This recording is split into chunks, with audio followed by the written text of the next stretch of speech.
अस्सलाम वालेकुम, मैं हूँ मोहसिना मुख्तार तालीम कंसल्टेंसी के चैनल से। आज की जो वीडियो है वो ACC के हवाले से तो नहीं है, लेकिन एक इवेंट के हवाले से है। आज वो इवेंट मैंने अटेंड किया, वो था ऑस्ट्रेलियन एजुकेशन बोर्ड की तरफ से स्कूल करिकुलम और स्टैंडर्ड अथॉरिटी के हवाले से। और वहाँ वेस्टर्न ऑस्ट्रेलिया एजुकेशन नेटवर्क जो है उसकी एक ओरिएंटेशन थी। पाकिस्तान में वो अपने करिकुलम को लॉन्च करना चाहते हैं, अपना कॉम्पिटेंसी बेस्ड सिलेबस जो है वो, या कॉम्पिटेंसी बेस्ड करिकुलम आप कह लीजिए, नॉट द सिलेबस, वो उसको यहाँ लॉन्च करना चाहते हैं। अच्छा, वहाँ जब बहुत सारे स्कूल टीचर्स, प्रिंसिपल्स, एजुकेशनिस्ट मौजूद थे, उन सब से मुलाकात का मौका मिला, मेरी अपनी लर्निंग में बहुत इजाफा हुआ। वहाँ एक बात बहुत अच्छी हो रही थी कि हमें ह्यूमन रिसोर्स पे काम करना पड़ेगा, हमें ह्यूमन कैपिटल पर काम करना पड़ेगा। यानी आप कह लीजिए कि किताब कोई सी भी हो, उस्ताद कोई भी हो, हम सबका मकसद पर्सनालिटी डेवलपमेंट होना चाहिए।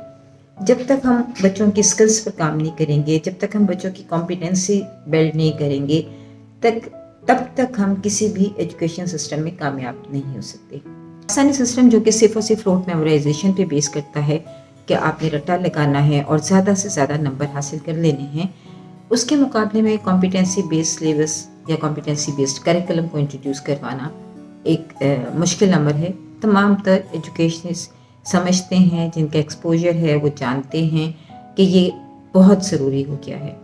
अपने तालिब इल्मों को, अपने नौजवानों को आगे लाने के लिए ये बहुत ज़रूरी है कि हम अपने एजुकेशन सिस्टम में चेंज ले आएँ, और वो चेंज जो है वो कॉम्पिटेंसी बेस्ड होनी चाहिए। उस करिकुलम में वो तमाम तरह स्किल्स ऐड होनी चाहिए जो कि 21st सेंचुरी स्किल्स कहलाती हैं, क्योंकि अगर हम 21st सेंचुरी स्किल्स को ऐड नहीं करते तो हम एक स्किल्ड यूथ डेवलप नहीं कर सकते। आज वहाँ बहुत सारे लोगों से मुलाकात रही। यकीनन हम सब जो भी पाकिस्तान में काम कर रहे हैं और प्रॉपरली एजुकेशन से मोहब्बत करते हैं, या इवन दो हमारा एजुकेशन में करियर भी है, हम ये चाहते हैं कि पाकिस्तान का एजुकेशन सिस्टम बेहतर से बेहतर होता चला जाए, बल्कि बेहतर से बेहतर किसी तरह फ़ौरन हो जाए। लेकिन उसके लिए एक तवील सफ़र दरकार है, और उस सफ़र में हमें जो कोशिश करनी है वो यही करनी है कि हम अर्ली चाइल्डहुड, बचपन से लेके, बल्कि इसमें पेरेंटिंग का बहुत इम्पॉर्टेंट रोल है। मैं वहाँ ये बात कर रही थी कि स्कूल्स चाहे कुछ भी कर लें, जब तक हम पेरेंटिंग पे काम नहीं करेंगे, जब तक हम पेरेंट्स को ये अवेयरनेस नहीं देंगे कि वो कितना अहम रोल प्ले कर सकते हैं एक बच्चे की ज़िंदगी में, और बच्चे के पहले 6 साल जिसमें कि कंसिडर ही नहीं किया जाता कि वो एक पर्सनैलिटी है, तो जब तक हम ये नहीं समझेंगे कि वो एक कंप्लीटली पर्सनैलिटी है जो हमें डेवलप करनी है, वो हमारे पास बिल्कुल ऐसे ही अल्लाह मैंने भेजा है जैसे वो जिन लोगों ने भी कुम्हार को काम करते देखा हो, तो वो एक मिट्टी का एक वो गोला सा उठाता है और उस मिट्टी के गोले को फिर वो अपनी मशीन पर रखता है और अपने हाथों से उसको शेप देता है। तो जब तक कि आप वो आप समझें कि अल्लाह मैंने आपको एक मिट्टी का गोला दिया है, ये आप हैं जो आप कह लीजिए कि अपने परसेप्शन से, अपनी आदत के मुताबिक, अपनी परवरिश के ज़रिए और अपने आप को रोल मॉडल साबित करके बच्चों की नर्चरिंग कर सकेंगे। उसके बाद उस्ताद का नंबर आएगा। माँ पहली दरसगाह है, माँ की गोद पहला स्कूल है। तो ऐसा क्यों है कि माँ ही जो है वो टीचर्स पर अपना बोझ डालकर फारिग हो जाती है। पहले 3 साल जो बच्चा घर में है वो उसके अर्ली ईयर्स ऑफ एजुकेशन के पहले 3 साल हैं। इन पहले 3 सालों में उसकी हैबिट्स डेवलप हो जाती हैं, उसकी स्किल डेवलप हो जाती हैं। तो आपको असल में पेरेंट्स को एक बहुत बड़ा टास्क दिया जाता है जो कि उनको फुलफिल करना है, और फिर उसके बाद अर्ली ईयर्स की टीचर्स इसमें शामिल हो जाती हैं। तो ये हम सब एक पूरा ट्रायंगल है, पेरेंट्स का, टीचर्स का और एक एजुकेशन सिस्टम आप समझ लीजिए।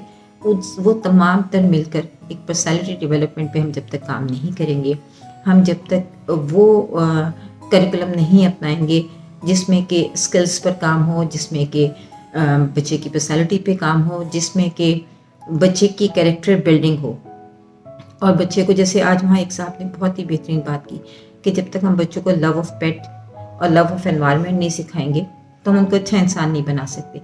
It's very true. अगर आपको अपने इर्द गिर्द मौजूद जानदार चीज़ों से ही मोहब्बत नहीं है तो आप कैसे एक अच्छे इंसान हो सकते हैं, क्योंकि आप अशरफुल मखलूक़ात हैं, और इन तमाम जो इर्द गिर्द आपके मखलूक है उसको आपके ताबे किया गया है। तो अगर आप अपनी ताबे जो भी आपकी मखलूक़ात हैं उनका ख्याल नहीं रख सकते तो आप अच्छे ह्यूमन बीइंग नहीं हैं। और ये एहसास जो है होलिस्टिक चाइल्ड डेवलपमेंट का एक बहुत बड़ा पार्ट है कि हमें बच्चों की तरबियत करते हुए बच्चों को ये एहसास दिलाना है कि सबसे पहले उनकी सेल्फ एक रिस्पॉन्सिबिलिटी है, वो उनको अदा करनी है, यानी मी एंड माई सेल्फ करना, इनको जो उनको कॉन्सेप्ट है वो क्लियर करना है। अपनी ज़ात के उन पर कुछ हकूक़ हैं, उसी हिसाब से उनकी हेल्दी हैबिट्स को डेवलप करना है। फिर उसके बाद उनके हकूक़ुल इबाद आ जाते हैं, जो उनके इर्द गिर्द उनकी फैमिली है, उनके पेरेंट्स हैं, उनके साथिज़ा हैं, दोस्त हैं, उन सब के हकूक़ उनको अदा करने हैं। उसके अलावा जिस एनवायरनमेंट में वो रह रहे हैं उस एनवायरनमेंट के भी अपने कुछ हकूक़ हैं, वो भी उनको अदा करने हैं। और ये तमाम तरह हकूक़ को अदा करते करते अल्लाह ताला का शुक्र अदा करना, गिला न करना, ग्रेटिट्यूड जो उनमें डेवलप करना है। जब तक हम वो नहीं करेंगे हम एक अच्छी स्किल्ड यूथ और एक अच्छी वेल अवेयर्ड सेल्फ अवेयर यूथ जो है वो डेवलप नहीं कर सकते, चाहे हम कितना ही बेहतरीन करिकुलम इम्प्लीमेंट कर लें। तो हमें पहले जो है इंसान पर काम करना है। अगर हम इंसान पर काम नहीं करेंगे तो कितना ही खूबसूरत करिकुलम क्यों ना हो, उसका हमें कोई फ़ायदा नहीं होगा। तो आइए as a parent, as a teacher ये अहद करें कि हम बच्चों की पर्सनैलिटी पे काम करेंगे। एजुकेट करना असल में सिर्फ पढ़ाना नहीं है, डिग्रीज़ नहीं है। डिग्रीज़ आपका जो है वो आप कह तो सकते हैं कि वो एक पेपर है कि आपने क्या पढ़ा है, रिपोर्ट कार्ड आपका एक असेसमेंट देता है कि आपने क्या सीखा, लेकिन बिलीव यू मी वो सिर्फ एक कागज़ का टुकड़ा है। आपने एज अ ह्यूमन बीइंग क्या सीखा है, आप में एज अ ह्यूमन बीइंग क्या डेवलप किया गया है, वो इम्पॉर्टेंट है और वो लाइफ लॉन्ग काम करता है। और हमें इसी पर काम करना है।